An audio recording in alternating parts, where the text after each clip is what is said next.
तर सीना नदीला मागच्या 15 दिवसात 3 वेळा महापूर आल्यामुळे सोलापूर जिल्ह्यातील सर्व शेतकऱ्यांचं नुकसान मोठ्या प्रमाणात झालेलं आहे। नदीकाठच्या शेतकऱ्यांचे तर अक्षरशः पिकासोबत माती वाहून गेलेली आहे, जमिनी वाहून गेलेत आणि त्या शेतकऱ्यांची स्वप्न वाहून गेलेत, जगण्याची आशा सुद्धा वाहून गेलेली आहे। खरं तर राज्य सरकारने या ठिकाणी शेतकऱ्यांना धीर देण्यासाठी एक NDRFच्या माध्यमातून जी मदत घोषित केलेली आहे, ती मदत अतिशय तुटपुंजी आहे। हेक्टरी 8,500 रुपये आणि बागायतीसाठी 17,000 रुपये प्रति हेक्टरी।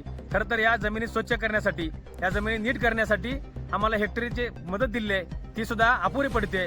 त्यामुळे शासनाने आम्हाला 2019ला ज्याप्रमाणे कोल्हापूर सांगलीला महापूर आला होता, त्याचप्रमाणे आता सुद्धा आम्हाला हेक्टरी किमान 50,000 रुपये मदत जाहीर करावी।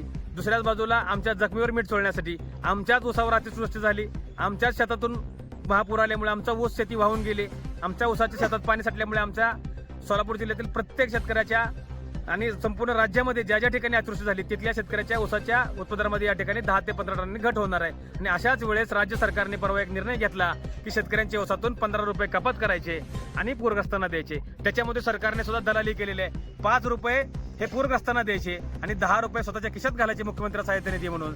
त्यामुळे हे शासन खरं तर काही दिवसापूर्वी तत्कालीन कृषी मंत्री माणिकराव कोकाटेंनी सांगितलं होतं सरकार भिकारी आहे। हे सरकार भिकारी नसून हे सरकार दरोडेखोर सुद्धा आहे, कारण शेतकऱ्याच्या ऊसावर प्रतिटनाचा 15 रुपये हा दरोडा घातलाय। आम्ही या 15 रुपये टनाच्या शासन निर्णयावर आज होळी करून या शासन निर्णयाचा निषेध व्यक्त करतोय आणि शासनाने तात्काळ हा निर्णय रद्द करावा।